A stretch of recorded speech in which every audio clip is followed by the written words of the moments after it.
Good afternoon, folks, and welcome to the University of Maine. We're so very thrilled to see all of you here. Let me begin by reminding us that the University of Maine recognizes that we are located on Marsh Island in the homeland of the Penobscot Nation, and our sister campus, the University of Maine at Machias, recognizes that it is located in the homeland of the Passamaquoddy tribe.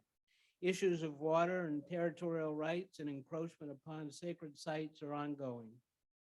Penobscot and Passamaquoddy homelands are connected to the other Wabanaki tribal nations, the Maliseet and Micmac, through kinship, alliances, and diplomacy.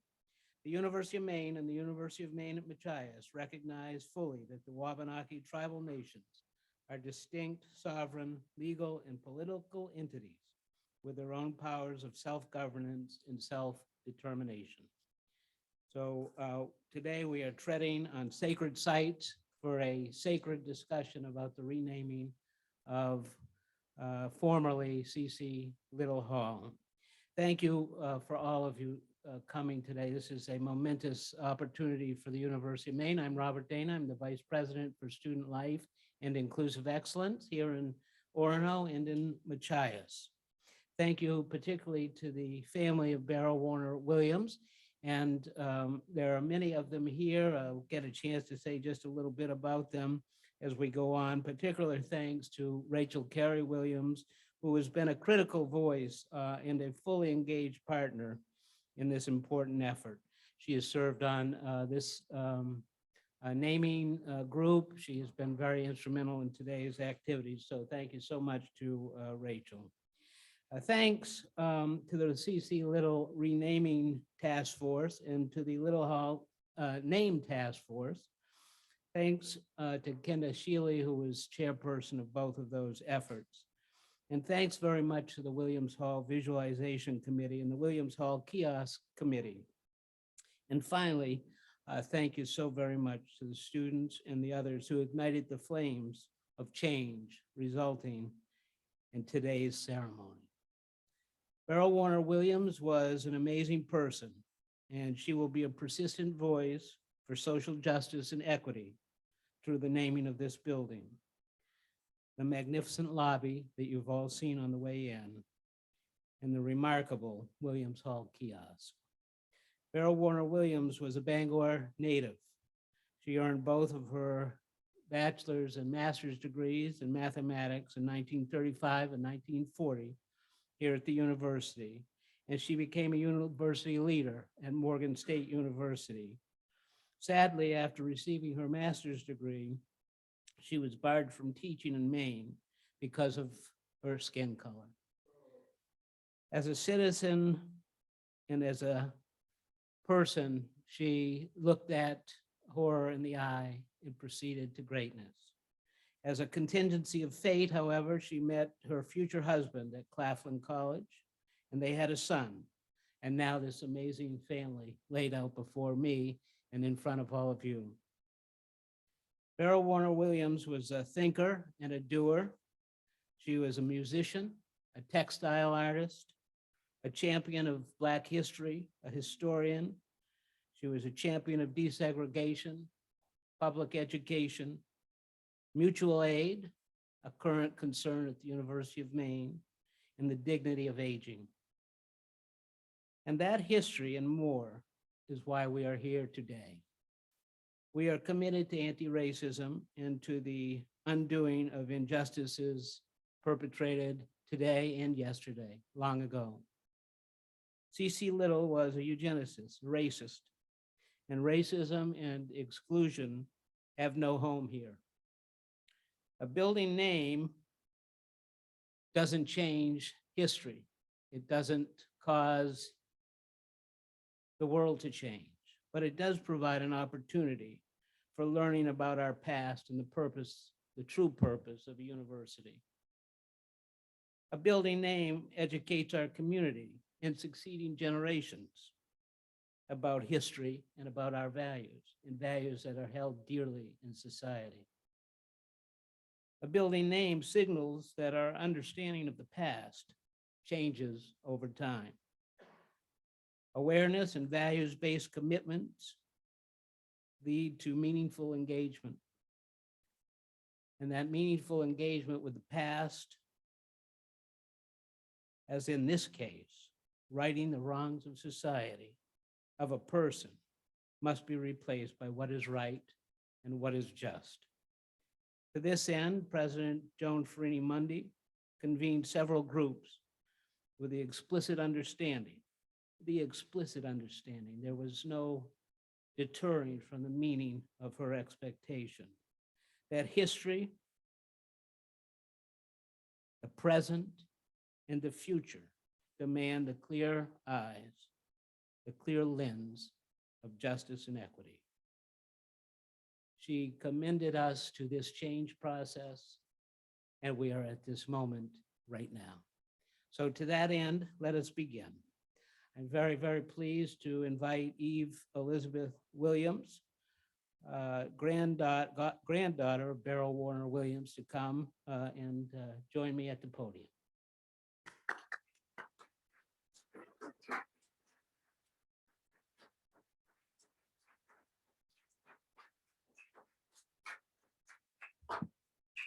Good afternoon.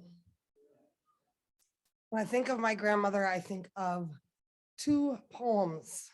I think of Langston Hughes' I Too, which you may be familiar with, which I do quote at the end of my first piece. And I think of Sojourner Truth's Ain't I a Woman? I am an American. I am American. Now, when I say I'm American, I mean I am not from this place. I am from this place of people who are not really from this place. I mean, I am the hyphen. I am that. Two halves that aren't really whole, but many more that are always less than. When I say I'm American, I mean I don't know where I'm from. I come from Buffalo, as much as no one is from Buffalo. No, where are you really from? I'm from Buffalo. No, really, before that. The Atlantic Ocean ships, auction block, Ellis Island, exotic trauma, salt and blood bodies. I am the schools that washed the blood red from my great grandma's skin and painted it black again. Said you cannot be both again. Either or, you have no choice. You are one and less than whole. I am American. When I say I'm American, I mean no one wants you here. I mean, go back where you come from. I mean, they and them and us and I. When I say I'm American, I mean I am a nigga, Negro, nigger, mulatto, half caste. I mean, where I come from is a pit. I carry the hollow with me. I mean, I can salsa and merengue, but not all the way. I mean, I can grapevine, two-step, cotton candy, sweet as gold, but not sabar or corduro. No, when I say I'm American, I mean I am a pit, and all I have to fill it with is bloodshed and tokens. I mean I am a token, affirmative action, pull yourself up by the bootstraps. When I say I'm American, I mean you gotta play to win. I'm craps and game theory in boardrooms and alleys. When I say I'm American, I mean I am the factories, shuttered, I'm rust and dust. When I say I'm American, I mean I'm a slut, whore, you asked for it, I mean fast. I am 400,000 untested rape kits and millions unsent. I mean I am spent. I am my dirty underwear and all the dirty underwear I never sent. I don't exist in present tense. When I say I am American, I mean I am history. I mean reservations and tribal logs, bylaws. I mean I am laws that split my body in half and quarters and sixteenths. I mean split.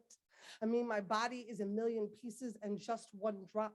I mean, there is never just one drop, but a puddle. I mean, a river. When I say I'm American, I mean, don't drink the water. I mean, I'm dried up, preserved in statues and mascots. I am missing a memory, a dream. I am what's past is past, get over it. When I say I'm American, I mean, I am hungry and I gorge myself. I mean, I am bulimic, the dark underbelly and the one that ate itself. When I say I'm American, I mean I eat myself. It costs too much. I mean I am cheap. I mean being American costs too much and I just don't know it. I mean debt. I mean bombs going off in other countries is better than gunshots outside of my doorway. When I say I'm American, I mean I'm yellow tape. I make mass graves and I walk on them. When I say I'm American, I mean I walk on bodies and I don't see them. When I say I'm American, I mean they'll see how beautiful I am and be ashamed. I too am America.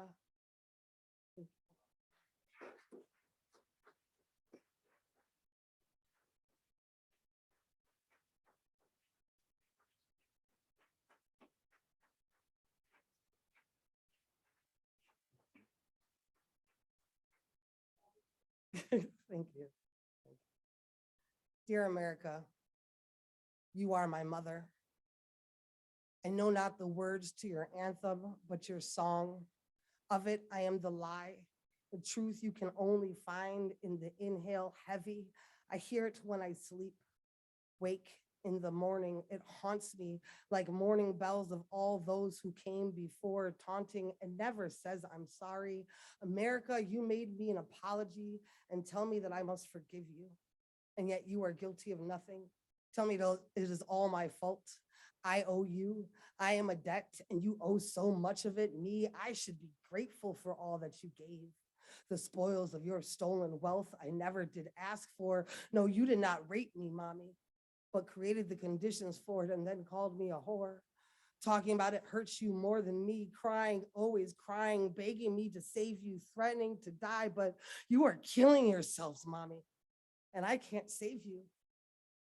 America, my love for you has always been what kills me.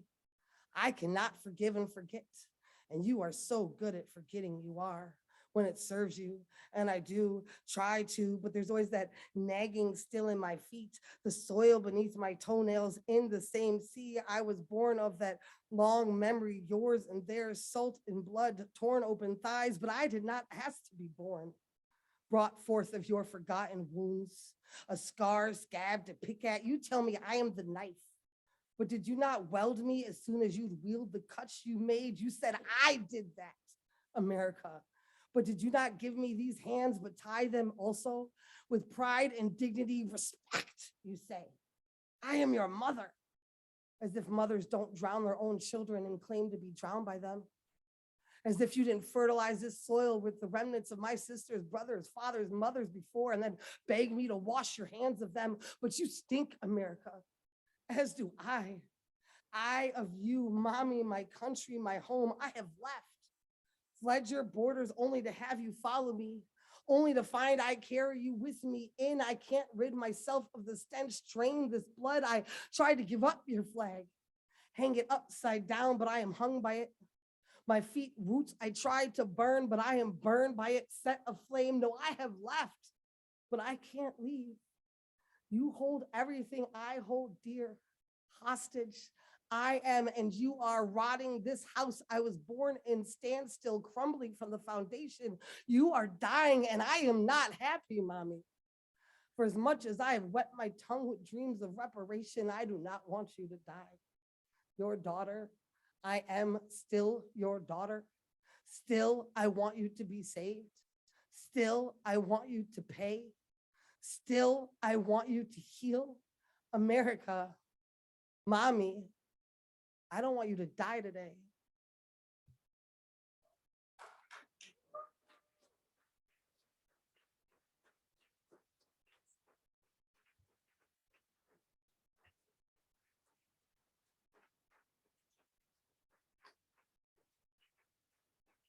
So this last piece I finished up this morning, never read it out loud. And I was bolstered by the introduction that I heard, and I'm happy to hear the words that I heard. So on October 23rd, 1956, the grand statue of Lenin in downtown Budapest was pulled down and destroyed in what newspapers called a monumental symbol of revolution. On April 9th, 2003, Saddam Hussein's stone head crumbled on the streets of Baghdad, and the American media gleefully reported Iraqis' freedom from tyranny.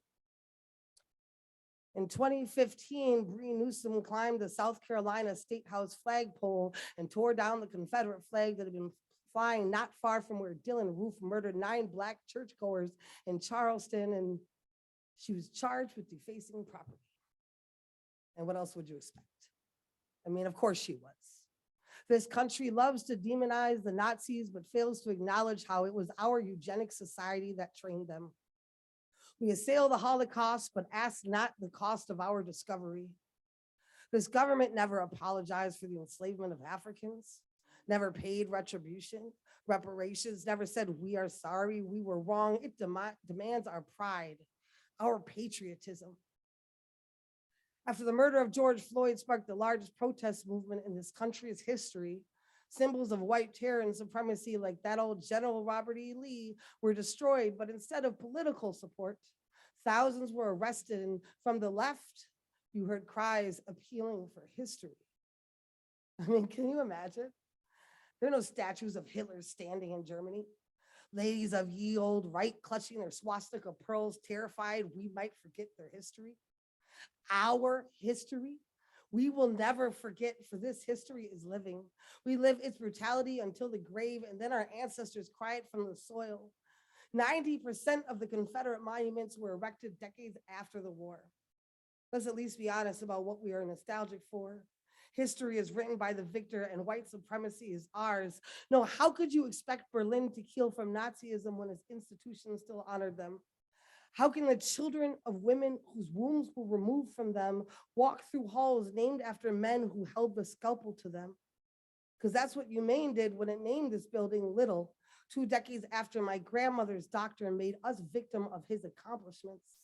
Yes, CC would have been proud they made our borough sterile. Our ancestors were led to slaughter.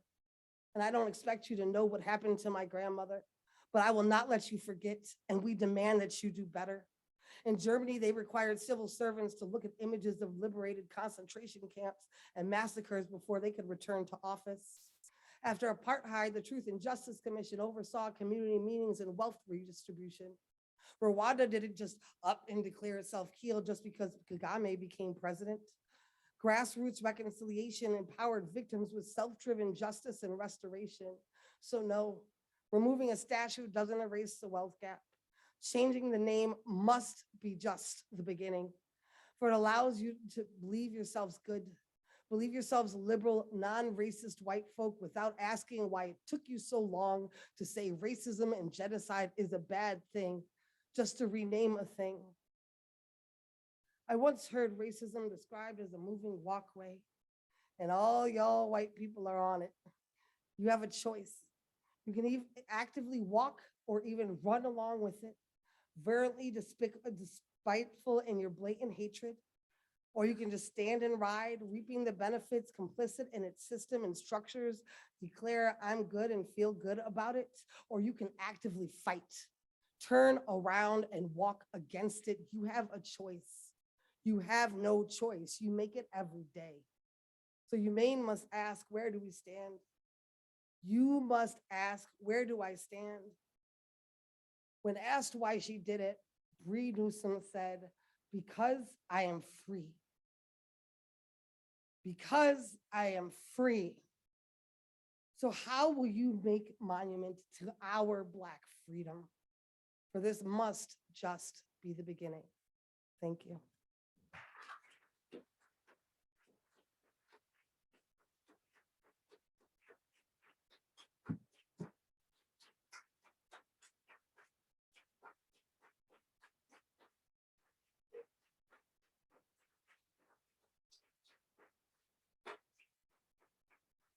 Well, thank you so much, Eve. That was magnificent, moving, and we heard you. We heard you. I wanted to also thank Gretchen Faulkner in the back, who oversaw the committee that also brought us to this day. And please read your program because it tells you about the many people who were involved in today. Now I'll ask President Joan Freeney Mundy to come and join me here. President Mundy is a champion of what's right. She's a social justice warrior.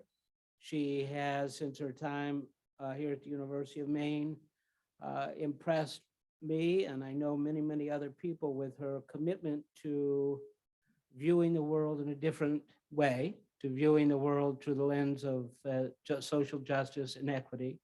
She is not sufficiently satisfied if we just talk about diversity.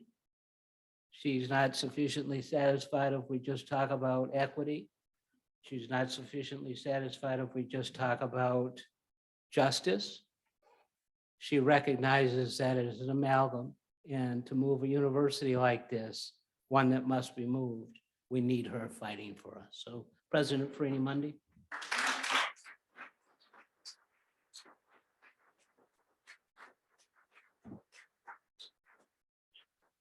Good afternoon, everyone, and thank you, Eve. Thank you.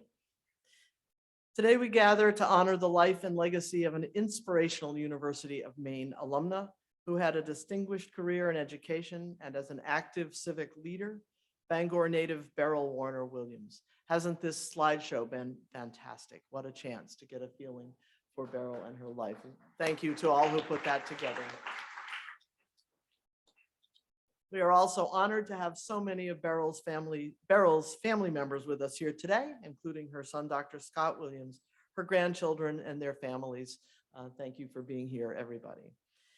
Welcome to the University of Maine, and thank you for your collaboration these many months, including the historical research and dialogue led by Beryl's granddaughter, Rachel Kerry Williams. We thank you. All of this has been important in the preparation of this dedication ceremony for Beryl Warner Williams Hall. Thank you for sharing your mother, grandmother, and family history with the UMaine community, with Maine and beyond to make this day particularly noteworthy. Dr. Williams was an extraordinary woman. She broke barriers and overcame obstacles despite deep structural adversities. She faced discrimination and a lack of opportunity, and she became a trailblazer in her field, making her mark as an educator and community leader in Baltimore and well beyond. Beryl's story and her worldview, as we can infer it from her writings, her family stories, and her accomplishments, are a testament to the power of determination, resilience, and hard work, and the importance of her unwavering commitment to helping achieve a more equitable, just, and inclusive society. And now, back at UMaine, where she began her post-secondary education, we are able to mark the impact that she has had in this commemoration of this building. On her birthday, May 23rd in 1960, Beryl Warner Williams wrote a letter to University of Maine Dean of Women, Edith Grace Wilson. We no longer have a Dean of Women here at the University of Maine. Following her attendance at a gathering of the UMaine alumni in Baltimore. This document is in the University of Maine's special collection, and it is a beautiful account that offers insight into the challenges that Beryl Warner Williams faced, her very active engagement with an expansive list of community and national organizations, along with her work and leadership at Morgan State University. And she reflects on aspects of her time at UMaine, citing both fond memories and hard truths, critical barriers. And she concludes, the University of Maine is an institution, and I'm quoting her here, the University of Maine is an institution of which I am proud to be an alumna. The state of Maine, part of this country and this world, has taught me to adjust, to fall, to rise, and move forward without bitterness. When discrimination, in the words of Maureen Elgersman Lee, I quote, a teaching culture generally inhospitable to African Americans in Maine. When that culture made it impossible for Beryl to student teach in Maine, she went out of state to South Carolina. When she began her distinguished career at Morgan State University, she saw the need and advocated for the value of continuing education opportunities and founded a center there. She helped lead the fight for the desegregation of Baltimore public schools and spent years advancing the cultural and international fabric of that community. When I established the University of Maine's Council on Diversity, Equity, and Inclusion in 2020, I noted that inclusive excellence must be foundational at this university. I acknowledge that our institution has not always exemplified the core values we strive toward today: inclusion, diversity, equity, and anti-racism. We must continue to confront the disquieting truth that systemic racism and discrimination have been a part of our history. And we've talked about CC Little today. At that time, I said, and I maintain today, that the challenge for all of us is also the great potential and promise to seek out diversity of ideas, cultures, experiences, and backgrounds in order to have a thriving intellectual and humane living and learning environment. We have a responsibility to learn from the past and to do far better to ensure a greater good for the future. Today in this ceremony, we dedicate one of our most widely used academic buildings to the life and legacy of an alumna who made a difference. With this naming, Beryl Warner Williams now has a prominent place in our university's history and mindset visible to all. We have a stunning mural and the informational kiosk in the atrium that will inform community members and visitors. But perhaps most importantly, for the hundreds of students who walk the halls and sit in the lecture rooms of this building daily, Beryl Warner Williams Hall is a focal point, even a call to action. We hope students, when studying this rich mural and learning through the kiosk, will pause to get to know Beryl Warner Williams, to learn about her and about the University of Maine at her time, and reflect on this woman's remarkable life. I know they will be inspired by the courage, compassion, and tireless work of Dr. Williams to build a more inclusive world, one student, one community at a time, and be motivated to play their own important part in that important work. Our ongoing efforts will include accelerated planning to increase accessibility for all in Beryl Warner Williams Hall and all of our facilities. We will continue to actively seek out and amplify diverse voices, and we must remain committed to hearing and learning from those who have experienced marginalization and discrimination and acting on what we learn. Beryl Warner Williams was a trailblazer who paved the way for generations of students and educators to come. By renaming this hall for her, let us continue to honor her memory by embodying the values of diversity, equity, and inclusion, and by striving to create a more just and equitable world for all. To quote Beryl Warner Williams in the passage that's quoted out above the mural, "It all ties together in the end, where you go and what you make of life." And Eve, I want to assure you this is just the beginning. Thank you.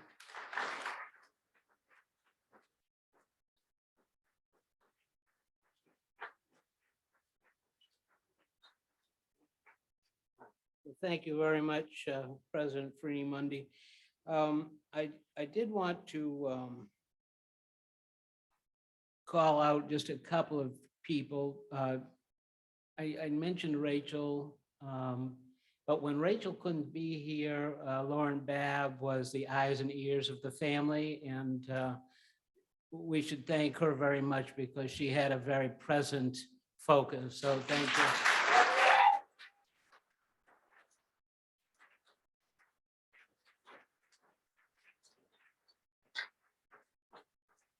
And Dr. Kimberly Whitehead's here, and she was on the original committee and was actually the nominator of Beryl Warner Williams, so.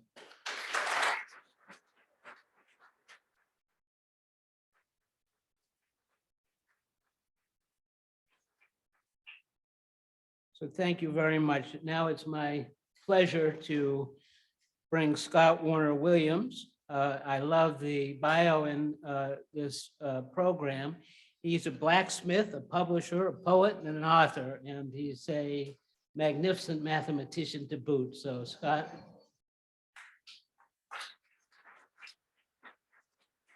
This is Beryl's son.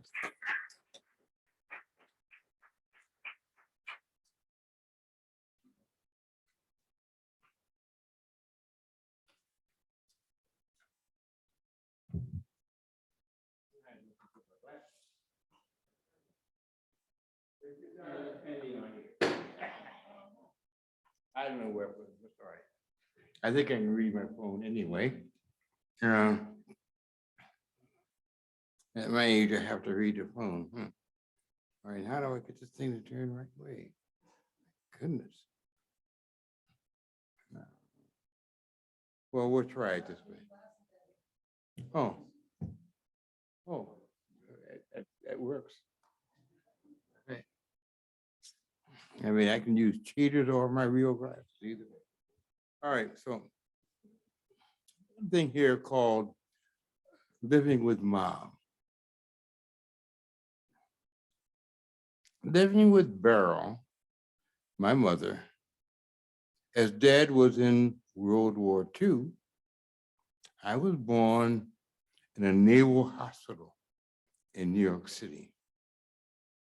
Beryl's father died a month before I was born. So we moved to Bangor to live with Grandma and Aunt Althea. My father, Kent, was back 2 years later, but was working on his doctorate. My first memories reach back to when they both taught at North Carolina Agriculture and Technical College, which for those who don't know, it's one of the many historical Black colleges in our country. I never realized how much sexism my mother faced in mathematics world. I mean, not only could she not teach here, she lost her position at Morgan State in I think 1950. I don't know those dates quite accurately. I get to forget, but anyway, when I was 5, we moved to Baltimore with my mom as math instructor and father as chair of psychology. In 1950, the sexism did not reappoint my mother as a math instructor. In fact, had no women teachers for the next 15 years. After sexism did not reappoint my mom as a math instructor, she became a dynamo. She went to grad school in another subject. She switched from teaching math to teaching English. She became, as cellist, the first woman member of a Baltimore symphony. She became active in civil rights. I recall often a house full of academics in various fields, from history, chemistry, and physics, discussing their fields and civil rights. I was the only non-speaker present. I was young, but I was young with big ears, so. I did not learn mathematics from my mother. However, I used her undergraduate and graduate textbooks from the University of Maine to teach myself. From age 18, my Christmas and birthday presents were, what 2 mathematics books do you want? I did not realize how much Beryl, my mom, wanted a doctorate in mathematics, but sexism made that hard. I mean, the first African-American female PhD in mathematics occurred the year I was born. First. That wasn't acknowledged in the news or bios until I was 60 years old. Why? We just didn't know anything about it. Nobody said anything about it. In fact, when President Bush, the younger, President Bush went to Yale to congratulate them for having the first PhD in mathematics, somebody from Catholic University said, oh no, ours had a PhD 5 years earlier. That's when we learned who really was the first PhD, African-American woman PhD in mathematics. I was 60 at that point. Now, I had no interest in graduation for any graduate degrees, even undergraduate degrees. I couldn't avoid the undergraduate because my parents were both worked at a college. But in graduate school, I never told my parents about the master's degree. They were so disappointed that I had a master's degree for a year without them knowing I had one. Thus, my mother contacted that university, which is Lehigh University, and learned the time and place of the ceremony for my PhD. The day before, they showed up with robes and told me they were taking me to the ceremony. I recall how happy they were after that event was over. They were really, really happy. My PhD present from them, or from my mother, was a full witch doctor ceremonial robes, which my mother brought back from Africa, from Eastern Africa. It was, yes, maybe Kenya. I don't remember where. My aunt Althea was in Kenya at the time, so I'm saying maybe Kenya. After the University of Maine awarded her in 1972 a doctorate in humanities. We were a 3-doctorate family. Mom visited every position I held after my doctorate, everyone. The 1969 postdoc at Penn State and the 1980 research professor at the Institute for Medicine and Mathematics. Even in 1987, when I was a Fulbright professor in Czechoslovakia. She was extraordinarily pleased with my career and asked for reprints of every paper I published. Somewhere between 40 and 50 or something like that. There wasn't that many. Last Saturday,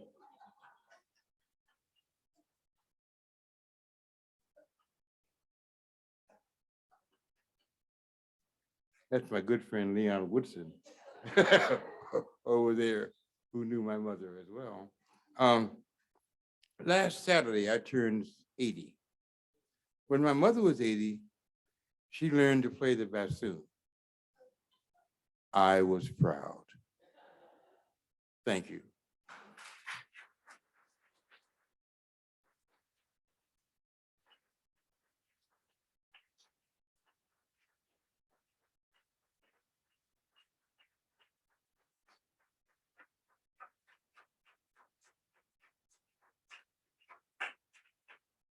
I also want to thank Michael Scott, who leads ASAP Media Services, and he was very critical in the development of the kiosk. He had a wonderful group working with him, and I promised I wouldn't do this, but I'll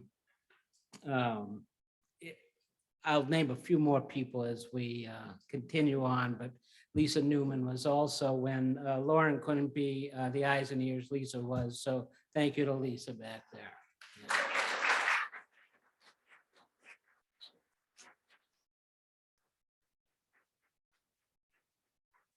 We also want to say thank you to General Diane Dunn, the President's Chief of Staff, and to Meredith Whitfield, former Chief of Staff, who shepherded this project along as well. So thank you to both of them.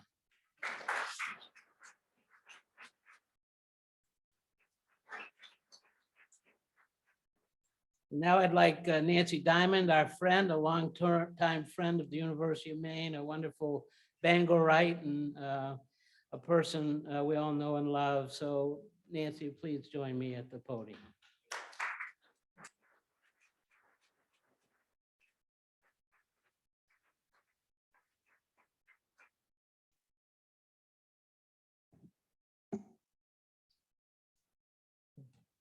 Good afternoon. It's a pleasure to be here today and to participate in this much anticipated event. Bangor's Black community was and is small but mighty. The Diamonds, the Georges, and the Warners, as well as the other Black families, were very close-knit. Beryl and my dad, Sterling Diamond Jr., were Bangor natives and classmates. My dad always spoke very highly of Beryl, telling his children how smart she was, an excellent student, and a nice person. When Beryl would come home for a visit, she would always make sure to contact my dad. When I was in high school, Beryl and her sister Althea invited the Bangor Black community to an afternoon event. They rented a conference room at the airport hotel. Everybody, and I mean everybody, came. There were also other friends of theirs in attendance. The room was full.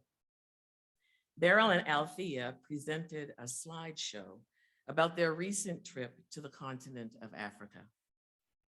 Beryl spoke first and shared pictures of the motherland showing local people, their culture, and traditions. Beryl and Althea wore beautiful garments. I remember one of the outfits was a vivid green kente cloth with a matching headpiece. And I thought, that is so cool. For years, I've wanted to buy a traditional African outfit and finally did so this year and wore it to school during Black History Month. Thank you.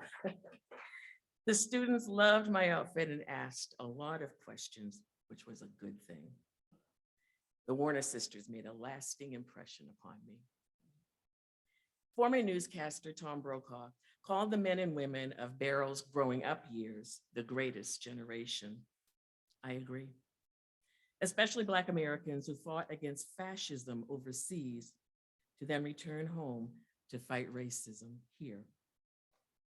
I often think how difficult it must have been for Black Mainers like Barrow, studying to become educators, having to leave their home state to complete their student teaching requirement in order to graduate and/or leave after graduation because no job opportunities were available to them. Yet, Black Mainers kept moving forward, making great contributions in the fields of education, politics, and in their communities. That generation began the modern civil rights era, demanding change in laws and opportunities for a better life. Because of these individuals, I was able to student teach in my hometown, graduate from UMaine, and be hired as a classroom teacher in my hometown.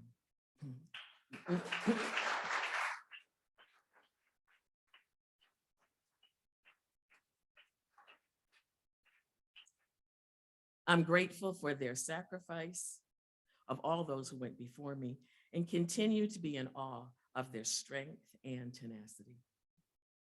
I'm sure you're familiar with the saying, to teach is to touch a life forever. Through Barrow's outstanding achievements, I know that she embodied that statement. I can't think of a better, more deserving person than Beryl Warner Williams to have Little Hall renamed in her honor in her home state on the campus of her alma mater. I have no doubt that future generations of UMaine students will not only know who Beryl was, but will realize that she was an overcomer and be inspired no matter how rough the road gets. Beryl, welcome home.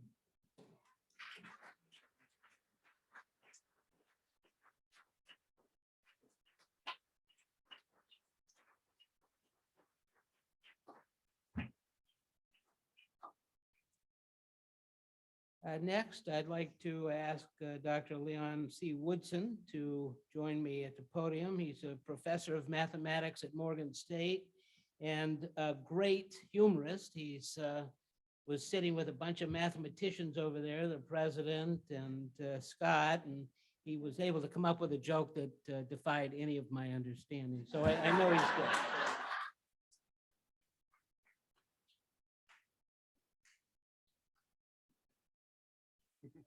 All right. How's everyone? Good, good. I've talked a number of times for Ed, but usually every time I talk, I ended up drifting and talking about myself. I'm not, well, never mind. Dr. Beryl Williams. I'm reading from documents that I covered about her, like a promoter of Black culture, women's rights, who taught mathematics and English at Morgan State University, right? Skipped the part about her history. You know, she graduated from high school in Bangor and so forth. Go down to a quote from the former president at Morgan State University. He says, she was an extraordinary woman who life history was here at Morgan. It is clear that Morgan was always the center of her interests. She was a pertinent member of the community here, right? And that's true, right? One of the things that she's best known for is the Center of Continued and Professional Studies at Morgan State University. She started it, right? She was referred to as the mother of continued studies, right? The program was perfect for Baltimore City. Baltimore City was, a town, blue collar town, had a large population that didn't get the normal gifts that one can get in a university, in a university and a college. Right, so she had programs that were set up for people, what they call non-traditional students. Right, and the program was run for non-traditional students. The program is still running now. And it runs well, right? But she formed it, she ran it, and it was, I was getting ready to go back to quoting, I'm not gonna quote. But the program was one that, like I said, she clearly is always gonna be remembered for. Now,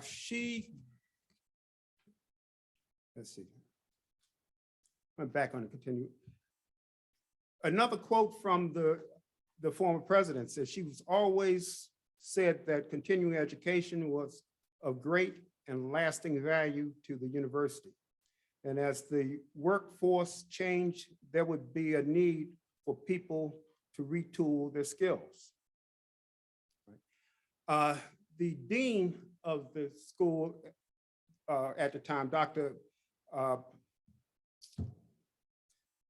Hollis, sorry,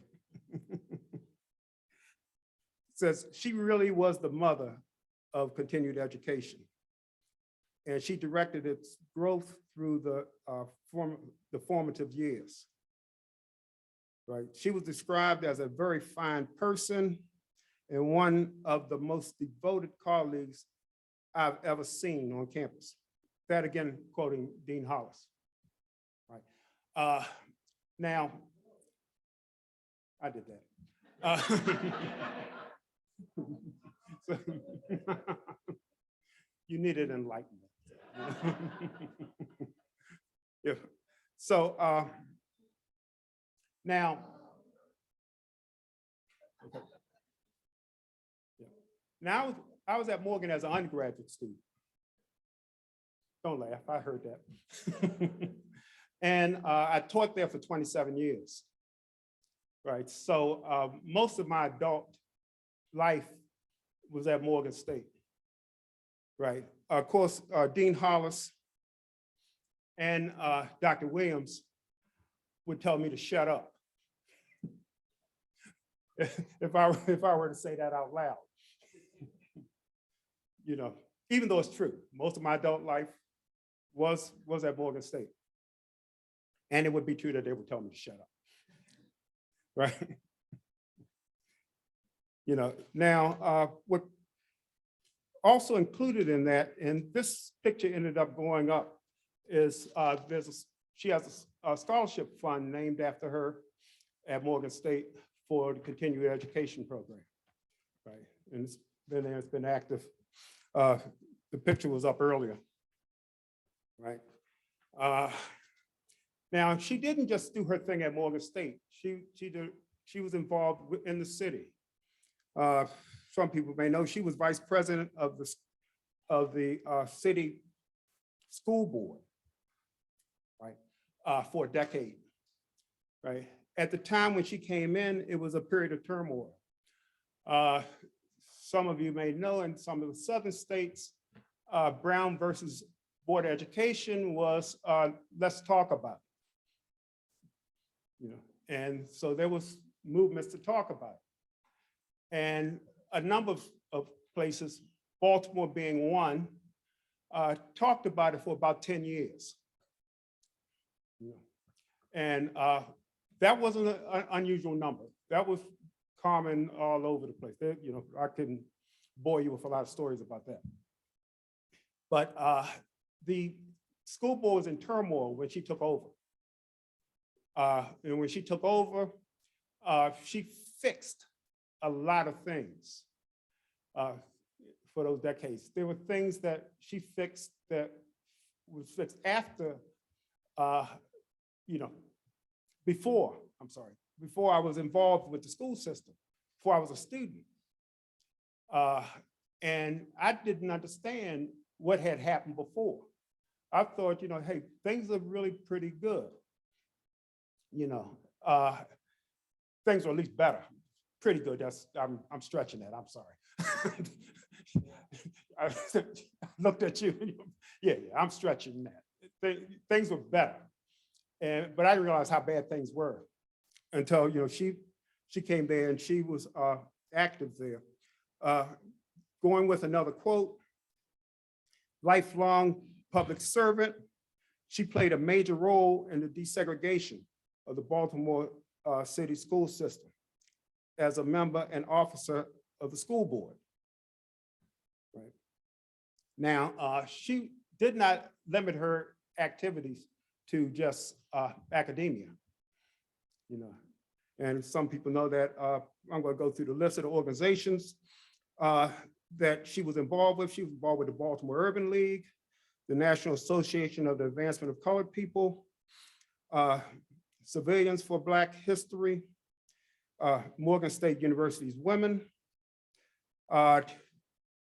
Delta Sigma Theta Sorority, the National Congress of Negro Women, the National Negro Business and Professional Women, Red Cross, Women's International League for Peace and Freedom, and the Center Maryland Girl Scouts Council, right?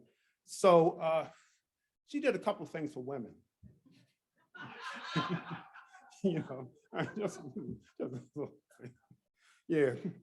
Yeah, over decades, it was just, got a little bit done, right? Also, she was a champion of Black history, art, and in Africa, right? And her students, right? Now, I said, no, I didn't say it, did I? Okay, right? When the first conversation I really had with her was while she was dean, I was a student, right? And the chair of the mathematics department was not a friendly guy, let's say. He was kind of taskmaster, and he would complain about things. I think a term that was used would have been that I was a sweat hog. Of course, you don't know what that is, right? Neither do I, I'm too young. But, but but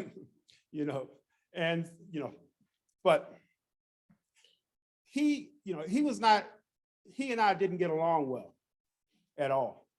And one of the things that happened, I've been telling a story, when you took an exam, you walk up and take your exam from the instructor in those days at Morgan, the institution. When exams are being returned, you came up to the instructor and you took the exam out of his hand, right? And so we were doing this, and the instructor was a different instructor. He's ranting and raving about how lousy the class was, how bad they performed, and this thing, And so I go up and I pick up my paper, oh yeah, everybody did awful. I got a 95, right? So, I turn it toward the class, right? And start heading to my seat, so they could see the grade, right? He said, and you could have done better. And I'm saying, mathematically speaking, it's hard to argue that, right? So I did not, right? I'm taking a class with Dr. Talbot, and Dr. Talbot is doing the same thing. Everybody's picking up their paper, and he says, he's yelling at everybody, you could have done better, you could have done better. I got 100. I take it, I turn it toward the class to make sure they could see it. And he says, and you could have done better. And I'm saying, wait a minute, my math is pretty good. And so he says, Scott Williams would have gotten 110. I said, I don't know who he is, but I know I hate him.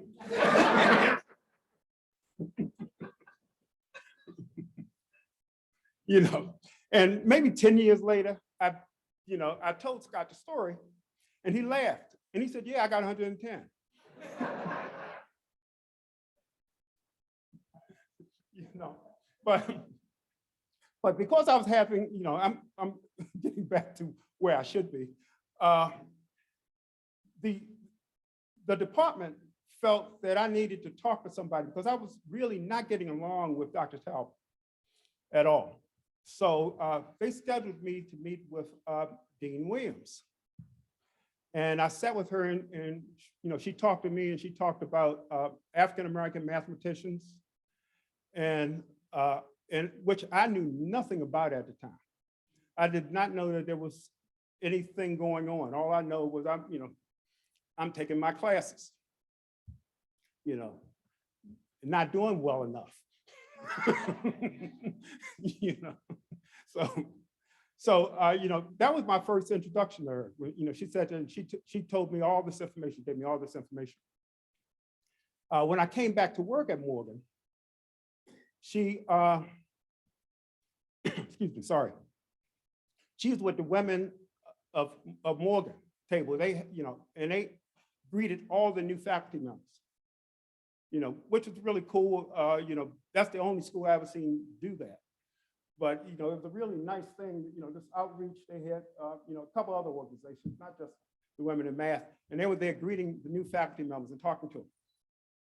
So, she greets me and, 10 years later, it's no surprise if she doesn't remember me. And she says, so, what department are you in?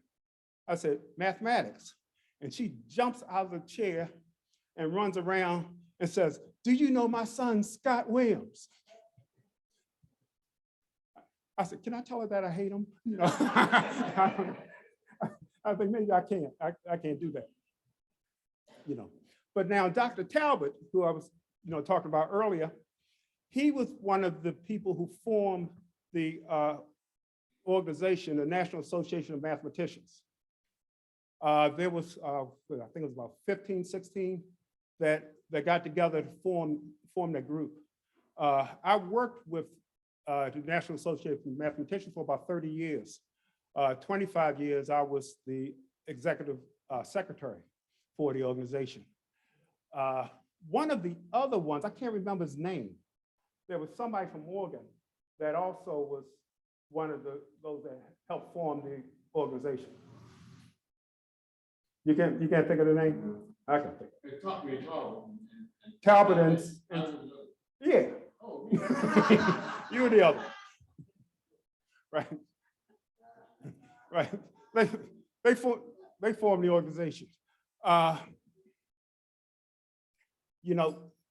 One thing that you can say about somebody, and I said this recently, if you really want to know a person, if you want to find out about a person, see their family and their grandkids. So see how great and marvelous and super they are. And that tells you about the person, and that's one of the things that I know, like Scott is internationally known mathematician. He's done a ridiculous amount of stuff in mathematics and also for African-American mathematicians. He's probably the most famous African-American mathematician in the world. Can you say that? I knew you wouldn't.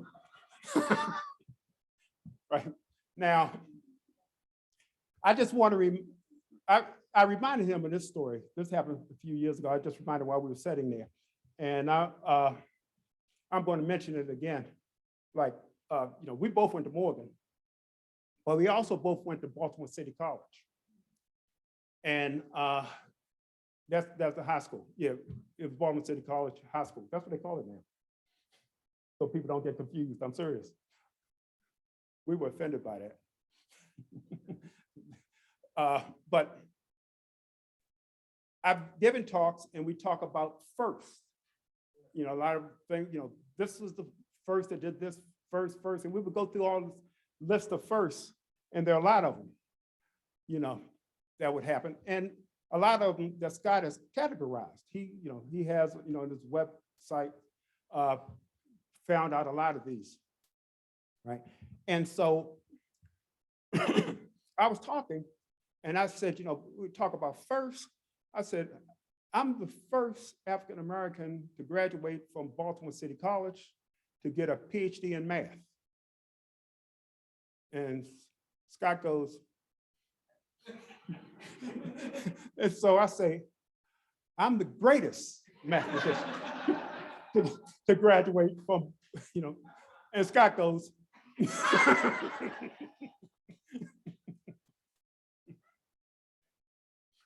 yeah, but still, you look at, and I'm just repeating what I said before. If you want to know about her, right, talk to her grandkids, talk to Scott, and see how fantastic these people are, and know that they come about it honestly. Right. All right, and I'm going to stop there before I say anything about myself.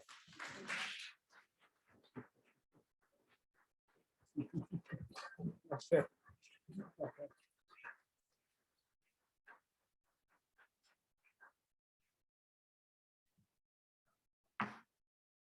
You didn't know Dr. Woodson's a professor.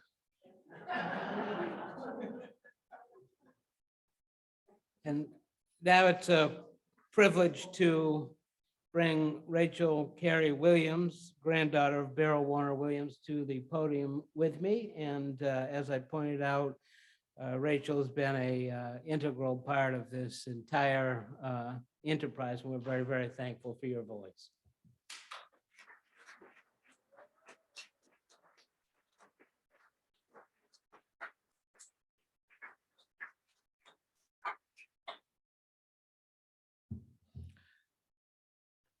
Thank you for coming. I woke up with no voice this morning, so I hope that you can understand what I'm saying. And two years ago, at the invite of my father, I had a meeting with Kimberly Whitehead and Joan Farini Mundy.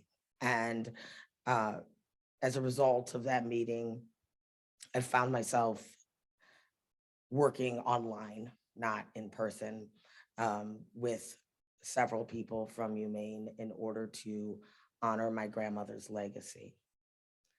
And at the same time, to prevent my grandfather's burying place from being destroyed in Harrisburg, Pennsylvania. These two things are not entirely separate, obviously. As Black people in this country, we have faced erasure, and we have, in a large part, been erased from history books. So much so that it can be very difficult to even begin to know where to look to find someone's story. So, as the saying goes, there's an old African proverb. And it says, until the lions have their own historians, the history of the hunt will always be written by the hunter. In participating in this project, I, who am a lion, have authored my grandmother's history and shared what I can, and hopefully sparked a bit of a flame for other people too, to look for that history that has been seemingly erased, but is not. It only seems erased because you're not looking for it. You don't think it's there. My grandmother, as Joan quoted earlier too, very frequently said, you know, in variations, there is a lot of work left to do. This project is by no means finished. You know, I'm proud of it. It could have been brighter and bigger. It could have been painted on the outside of the building, right? It could have been this so loud expression of Black joy and resilience that it would have sparked pride and joy across the country, and understanding that there are Black people who are from Maine. Because I don't think that that's a history that's remembered very often. There were a lot and are Black people, Black Mainers that go way back to the 1700s, mid 1700s, if not earlier. In this renaming, as Eve, Eve also mentioned too, and it's been mentioned here. So this day, this week, as my dad said, it is his 80th birthday. He celebrated his 80th birthday. And it is also the 80th anniversary of when my grandfather, Roger Kenton Williams, received a letter from a military hospital telling him that the doctors accidentally removed his wife's uterus during the process of giving birth. And that he was lucky that he had one son. It was going to be his only son, obviously. That my grandmother carried this, her whole life. And it is something that connects very much this legacy of C.C. Little, Clarence Cook Little, and Beryl Warner Williams together. That it also, without anyone knowing, obviously here, that there was this connection between, our family and this man who championed eugenics and taught it. That Althea, Beryl's sister, very clearly writes was her experience in educational classes here, in psychology classes that she sat through. And you can see that information in the archives, that she was taught in classes that she was inferior and incapable. This was not uncommon at all at the time. UMaine is not unique in having taught eugenics courses or having a president that was a eugenicist. I think it's something like 196 universities have this legacy. It is so important to not forget that these things are tied together, that they are still with us, that my grandmother only had one son, right? That this lives on, that there is inequality and there is erasure that still happens today, even in this process and even in this joyous moment, right? That we have to understand within ourselves how we perpetuate and silence and erase.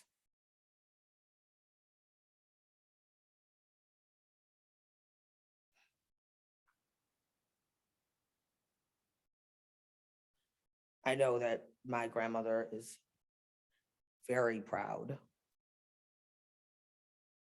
of this, that she could have maybe sometimes be thought of as vain. That she always stated what her degrees were, what committees she sat on, what she was the head of. That it could have seemed like it was prideful boasting, that she's the head of League of Negro Women Voters or Women's Voters, then later on in Maryland, that she had all of these things. And it was always, and now, and being part of this, that I really understand that she was fighting being erased. Always. She doesn't appear in the yearbooks for UMaine.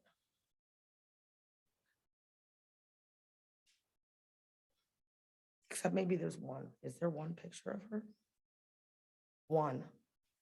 And that's in spite of orchestra, glee club, the fact that she played music at almost every, all these sporting events and for gym classes. She's not in the pictures. She's in more pictures in Bangor High School yearbooks than she is at UMaine. That drove her.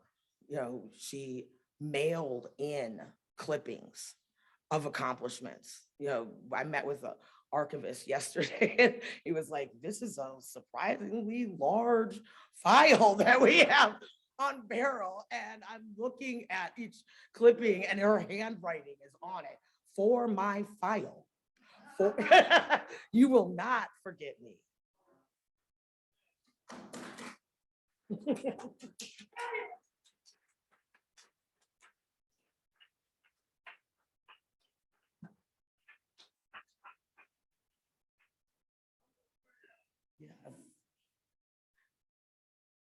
Build on that. And please, and look for her and for others like her in all of the places, because we're everywhere. And our history is strong. It still exists.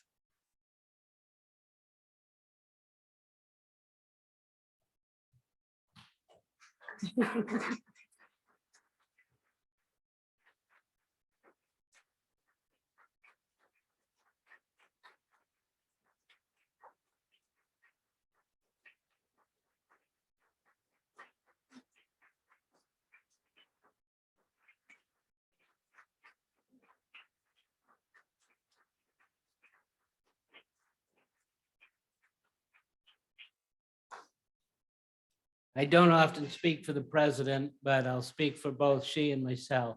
I can assure you Beryl Warner Williams will not be forgotten at the University of Maine. Now, let me ask Mike MYQ Farrow to join us here at the podium. Mike.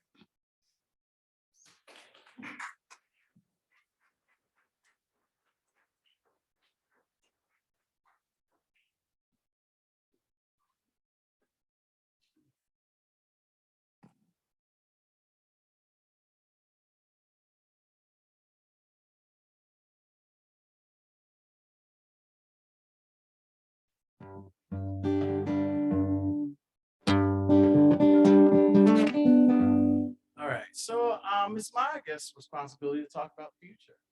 And so this song is called Better Days, not Better Days. This song is called Reckoning. I wrote a series of songs about better days. You can't make a better world if we can't imagine it. And so this is an imaginary song about a day of reckoning.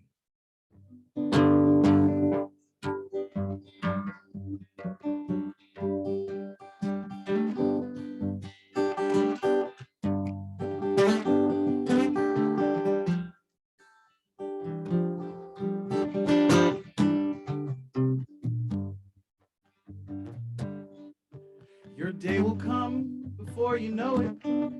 All the things you took for granted, all the lazy little habits will be gone.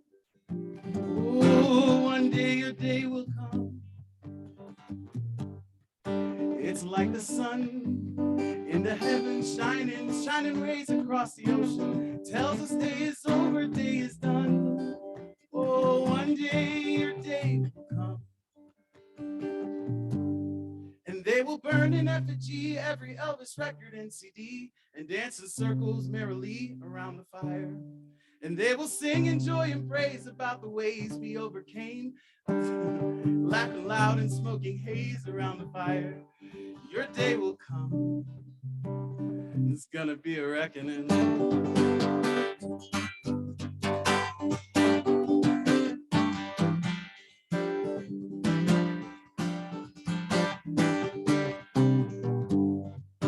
I've done enough. My notice has been given, so I spend my moments living, completely done with my forgiving. Please, please forgive me. See, I found faith, learned truth is not worth hiding, made moves while I'm smiling, made amends to those I've hurt because I'm guilty. Oh, sometimes I'm guilty. And they will tell you that to me. And they will sing about the days of our and they will burn in effigy our bloody violent history and dance in circles merrily around the pyre. And they will sing in joy and praise about the ways we overcame, laughing loud and smoking haze around the fire. Oh, your day will come. It's gonna be a reckoning.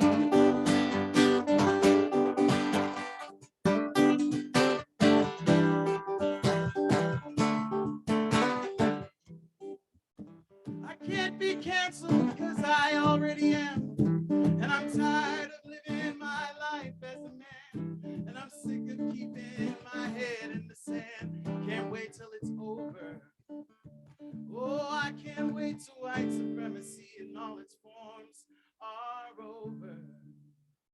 And they will burn in effigy every Elvis record and CD and dance in circles merrily around the pyre. And they will sing in joy and praise about our future, better days, laughing loud and smoking haze around the fire. Your day will come, and it's gonna be a reckoning.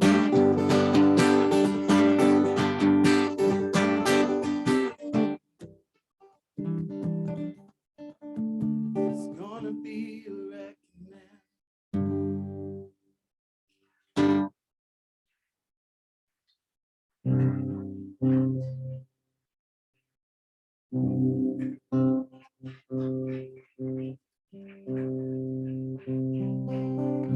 Since I forgot the words on the last one, I'm nervous, so I'm gonna do a different song. This song is about the work that needs to be done still. If you didn't know, on the day that George Floyd verdict was handed down, a 16-year-old was murdered by the police and cleared of all charges. Ma'Khia Bryant is her name, and I'll say her name during the song. But it's important to realize that there's still work to be done.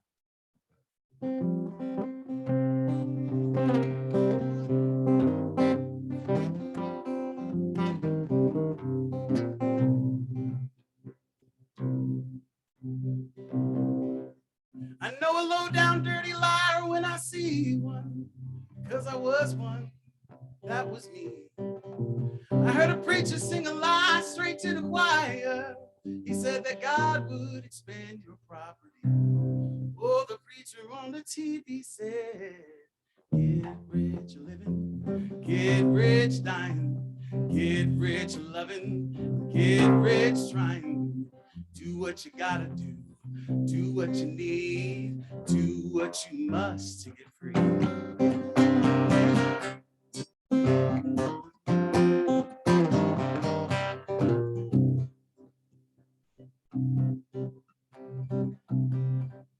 What lie must be to be told to say that it was justified to kill a foster child dead in the streets?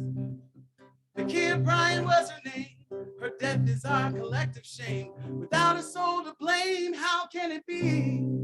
My people, we get found living, we get found dying, get found loving, get found trying. Do what you gotta do what you need, do what you must to get free.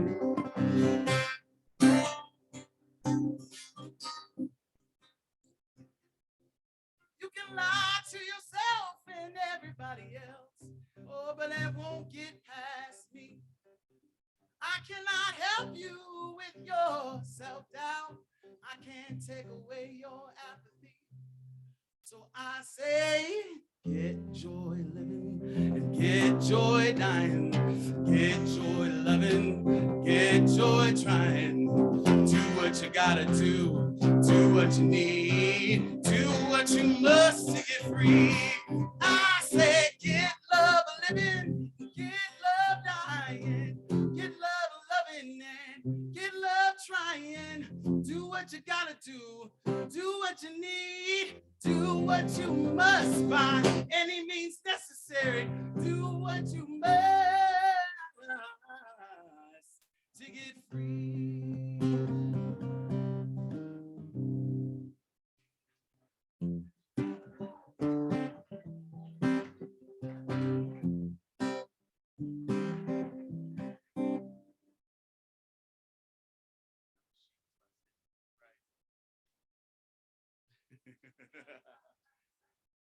Robert Jones Jr. said, "We can disagree and still love each other unless your disagreement is rooted in my oppression and denial of my humanity and right to exist." And so I always find it so interesting when there's a discussion. There's two sides. Let's talk about each side. Let's hear it out. And there are two sides to most things, but when it's about my humanity and right to exist, I'm a human, you're a human, human beings are allowed to exist. So this song is called There Is Power. There is power in hiding our slavery behind bars. There is power in forcing them to work. There is power in labeling them all as criminals so we can ignore how injustice works. There is power in claiming that there's two sides. And there is power in declaring that you're hurt. There is power equating a genocide to anything but an unnamed grave in the earth. I'm from the land of invisible slaves. Oh, where we fail at pandemics like COVID and AIDS.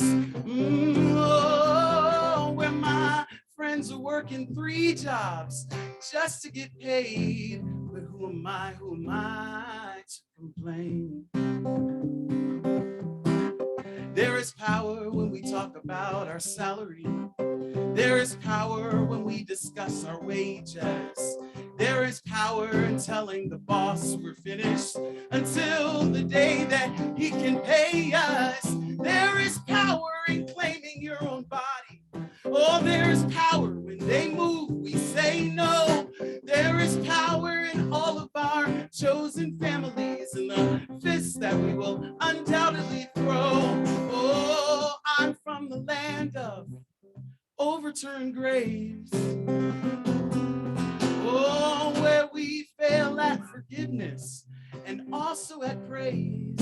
Where my friends live a life where they have to be raised. But who am I to complain? So this last part of the song, I will be making up, but at the end of it, we are going to sing the Negro National Anthem. So please stand when we get there. Solidarity among the wretched of the earth. Those who labor for less than their worth. Solidarity among the wretched of the earth. Those who have been harmed and hurt since their birth. Oh, solidarity among the wretched of the earth.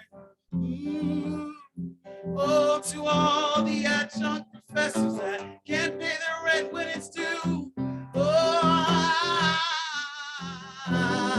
solidarity among the wretched of the earth. For those who pick our coffee, for those who make our sugar, all of those who have to make do. Oh, solidarity among the wretched of the earth. To the men and them who don't have the right to choose, they lost their choice. Solidarity among the wretched of the earth. All those who don't have a voice, all those who don't have a voice, but we do, and we can sing. Lift every voice and sing till earth and heaven ring. Ring with the harmonies of liberty. Let our rejoicing rise high as the listening skies. Let it resound loud as the rolling sea. Sing a song full of the faith that the dark past has taught us. Sing a song full of the hope that the present has brought us. Facing the rising sun of our new day begun. Let us march on till victory is won. So we sing solidarity among those who don't have as much as we do. We sing solidarity among those who are in pain. We can change the world if we try. We can change.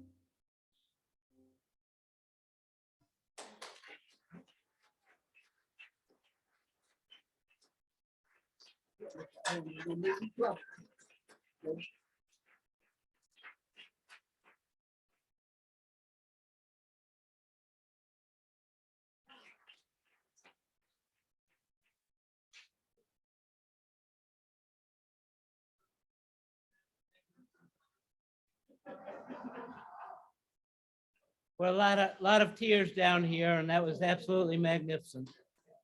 Well, thank you so very much for this momentous occasion, and thank you to the family for being here, sharing Beryl Warner Williams with us. I'll say it one more time. She will live on forever here at the University of Maine and in the hearts and minds of our students, our faculty, our staff, and everyone who ever comes to the university. So thank you very, very much. And now we'll turn to, yes, please. Yeah.